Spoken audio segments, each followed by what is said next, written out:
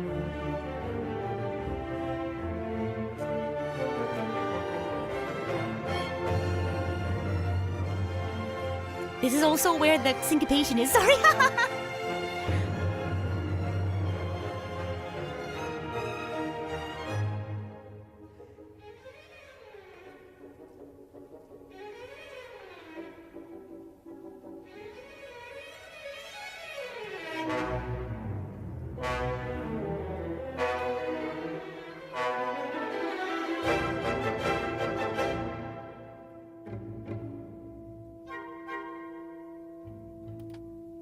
Okay. I found it. I found it. So now I'm gonna go through and see if I can find anything fun on here. So you all can continue listening to the music and maybe asking your questions. Plug this in real quickly. Dun, dun, dun. Plum plum. Dun dun. Dun dun. Dun, da, da, da, da, da, da. Okay, let me search my my hard drive for old music.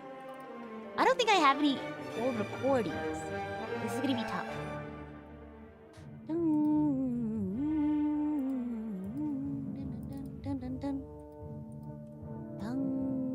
Let's see how well I sorted everything.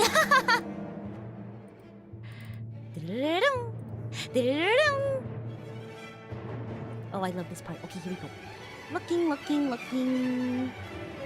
Maybe it's in orchestral? I found one. So I have orchestral recordings, and then I also have, so these are like private, like rehearsal recordings. So they're not posted anywhere. So, haha, can't catch me. But yeah, these are all private, like personal recordings of things. So, you know, you can't find them anywhere else.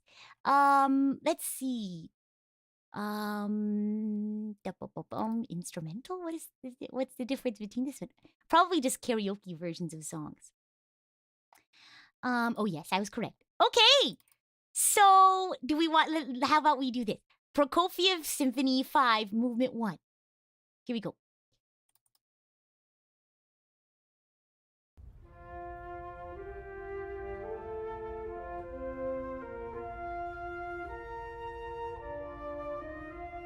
Let's skip around.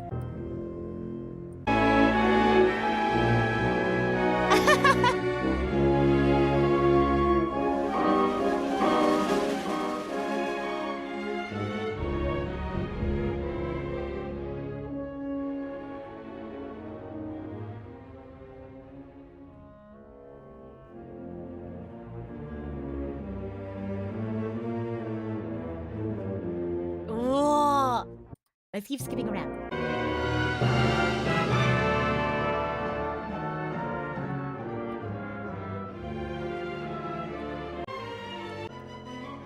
Oh, I love that part. This part's so hard. Oh my gosh.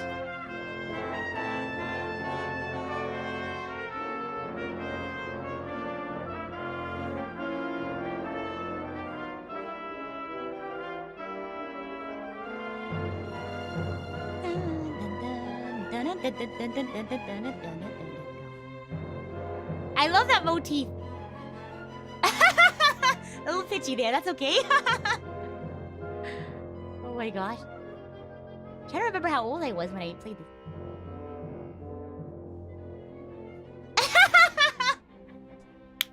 We tried. I think it gets faster here. Okay, anyway. What else? Let's see. I think I have quartet music. Let me see. Might be in videos, though. We would always just film our rehearsals. Let's see. I played this before, but on Twitter Spaces. Let's see. Where are you? Oh, I'm still in the music folder. Okay, hold on. Dun, dun, dun, dun, dun, dun, dun, dun, dun, dun, bum, bum, bum. Videos. Rehearsals somewhere.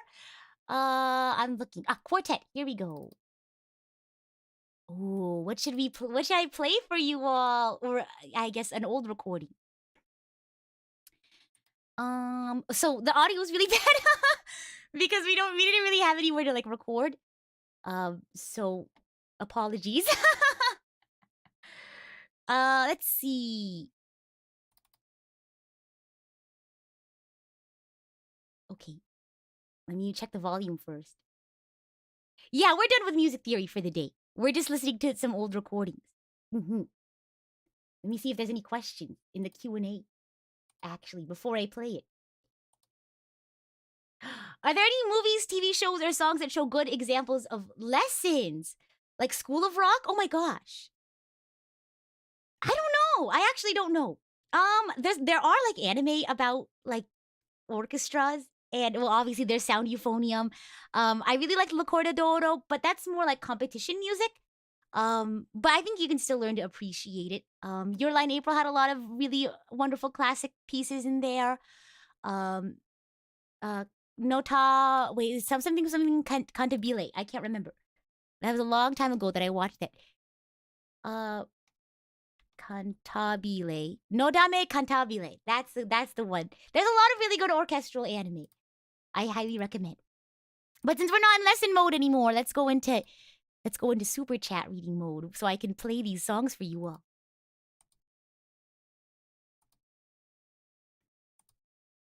And if you're heading out for the day, thank you all so much for coming. You know, I hope you learned something or had fun talking about music theory. And now you all get to listen to my music. Okay, so this is a long time ago. Oh my gosh, I have a little solo in the beginning. This is gonna be so fun. I'll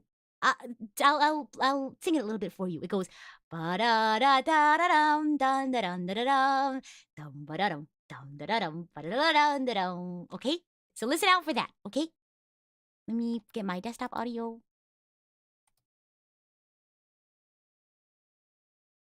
That's me. Oh wait, hold on. I have to fix the audio. It's too quiet. Can't hear it at all. Here we go. It was on like 0.1% audio. Here we go, here we go. That's me.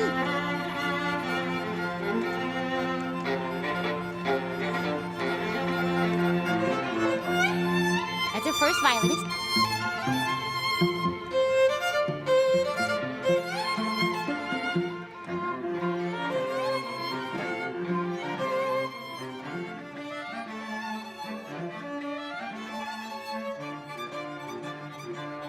To guess how old I was, I think I was probably like 17. I think that's me.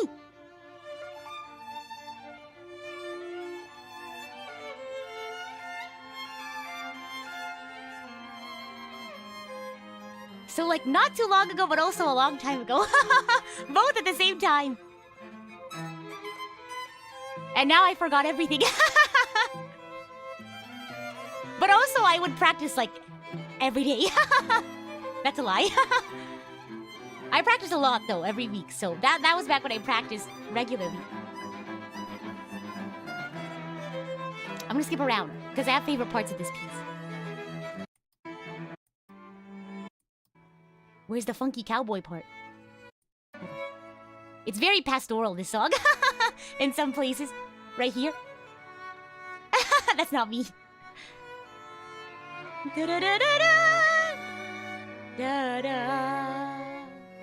Would make a decent village theme for an RPG or Souls game. So this is a Dvorak piece. I think we also played a Ravel. I think I have it.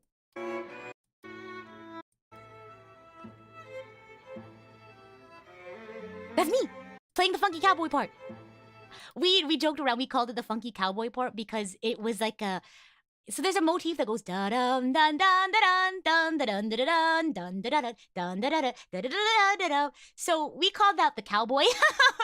we talk a lot about our music, obviously, because we're a quartet. We play together. So we call that the cowboy motif. Very, I don't know. That's how we imagine like Wild West is. Tell me if I have that image wrong. But this part, it has a little bit of a variation. It's a little bit darker, so we call it the funky cowboy part. So listen to me play the funky cowboy part.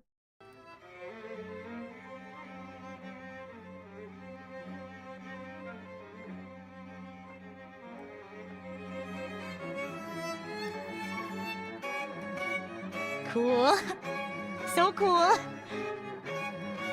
Our first violinist was so cool. Is everything recorded at once? Yep. We just go all the way through. It's let's see how long the piece is. It's like a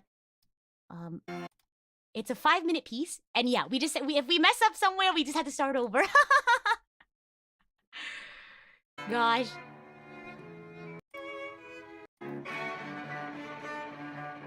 Our cellist had perfect pitch. Isn't that fun?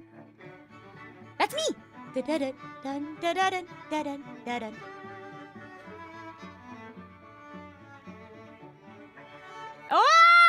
I am, Gary. There I am. Okay, one more time.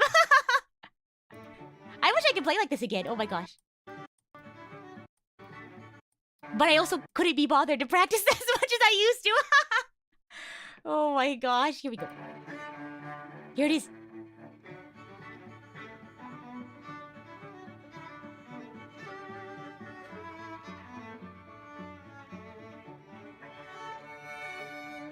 Imagine if you had that much free time. Oh, I wish. Oh my gosh. But yeah, when I was younger, school to me was just orchestra. That's what gave me joy in school.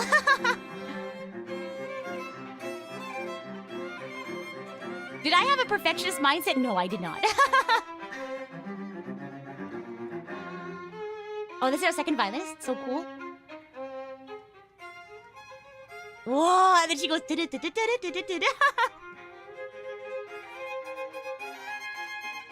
I am. There's me. And then pass it off to the cello. So cool. Oh my gosh! The violinists are so cool. Okay, alright. Enough of the Dvorak.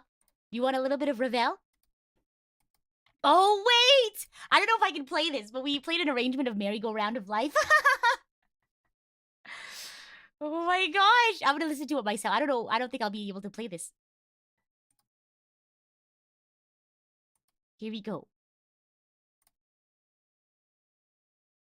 Do you think we'll get copyrighted checked for this? I don't think it's good enough. This is a sight read. Keep in mind. So in order to practice our rehearsals, we would of course rehearse like, you know, music that we were playing for gigs and competitions and things like that. But we would also sight read music as practice. And I said, hey guys, I have a really fun one I want us to sight read. 11 seconds should be safe. Okay. Sure, let's do it. Okay. It is sight read. So keep that in mind. Okay, here we go.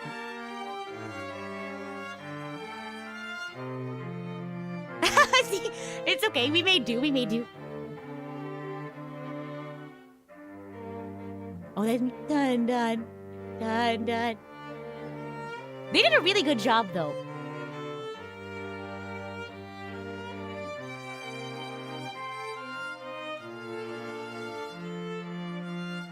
And they've never heard this song before, so this is the extra sight reading for them.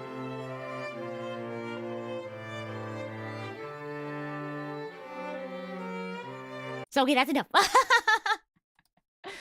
So that was a fun little sight read. What is this? The Ravel. 8 minutes! Oh my gosh, it's an 8-minute piece.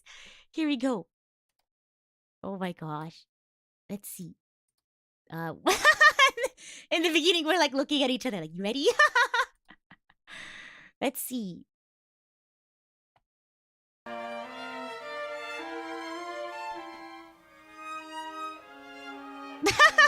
You all can't see it, but I can see their faces. Whenever they make like a mistake, they like look at themselves. Oh, this is a funky piece.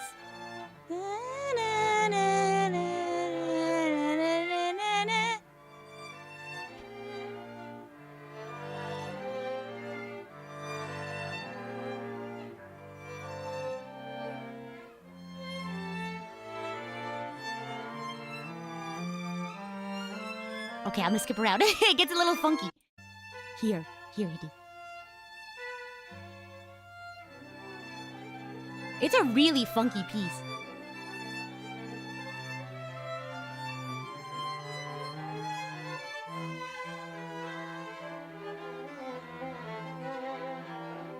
There's a lot of odd stuff in this piece.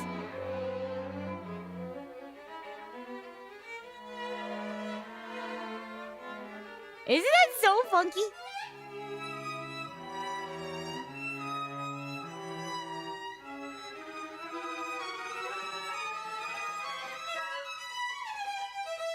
Munch, thank you so much for the super chat. Munch said, so I recognized someone familiar in chat and DM'd an IRL friend. Turns out you were right. You're both watching on the same stream. Hello, Munch and friend. Hello. Donna. Was there any places to catch your breath? Yeah, like a couple of measures here and there. Like 3 or 5, yeah. But for the most part, you're playing for 8 minutes straight.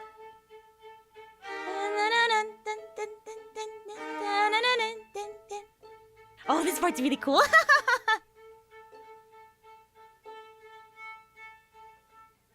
That's me, the violinist.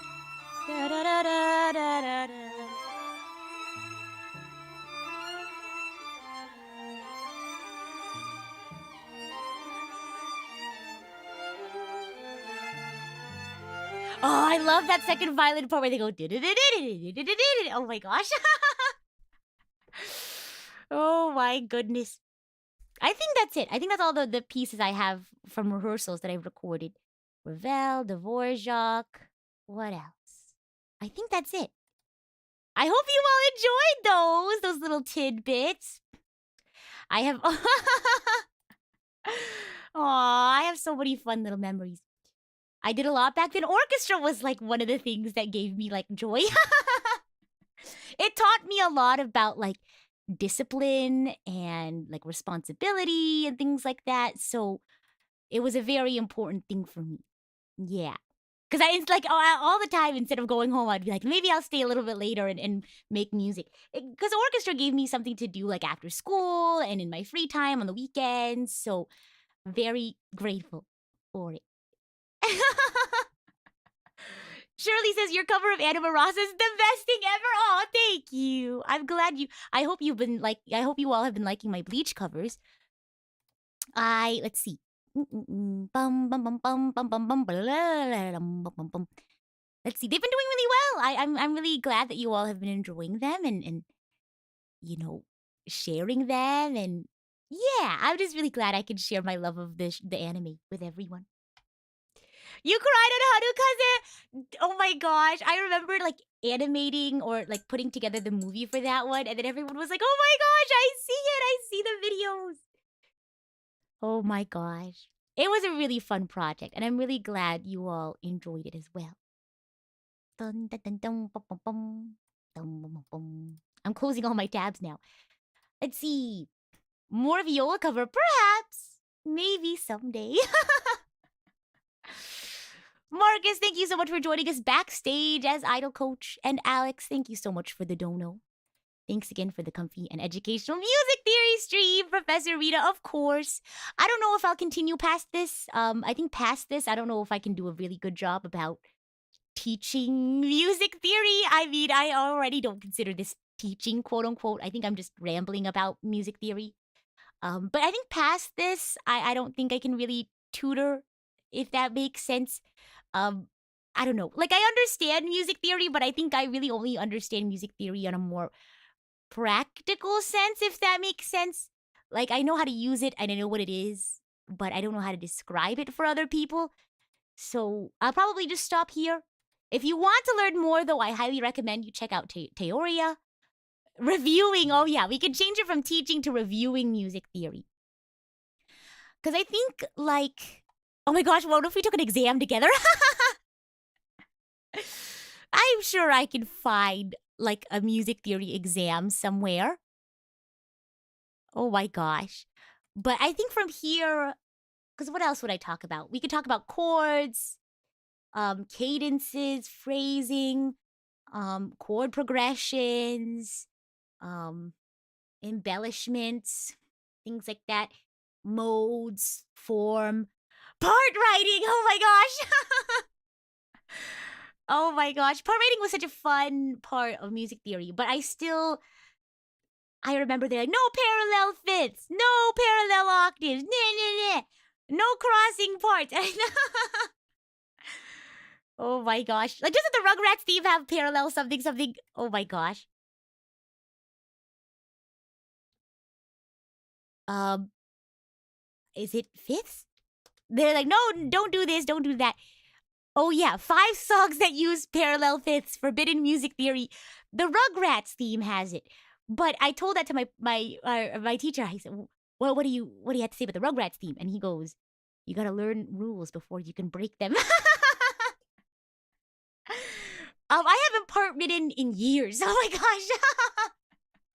So that would definitely be a review. Yeah. So lots of fun stuff, but I don't think I really have the qualifications to tutor, to teach on those. So I guess I'll probably stop the music theory review streams here. I hope you all had lots of fun. Again, I highly recommend you go learn more about music theory. It's super fun. Ear training is really fun. Sight reading, learning how to read music is really fun. And music is a great way to bring people together, I feel. So if you've been wanting to pick up an instrument, I highly suggest you do. Yeah. Let's see. Karen, thank you so much for this super sticker. And Munch, thank you so much for the fun little anecdote. Thank you so much for the super chat. I hope you both are having fun watching. Oh my gosh. And thank you. But yes, thank you for sharing your wonderful, wholesome moment. I really appreciate it. We do have another stream later today. We're going to be doing Weeb Wallet Holiday Edition. I would send you all over there, but Naki's streaming right now, so I'm going to go ahead and send you all over to Naki, and then I'll see you all later today for some Weeb Wallet Holiday Edition. How exciting is that? Oh my gosh. And a huge shout out to today's Bread Heist Maestros. We have Caitlin, Alex, and Munch, and Marcus as well. Thank you for joining us backstage. And as always, I'm the idol to give you the wings to fly, Cyber Angel. Rita Kamishiro at your service. Bye!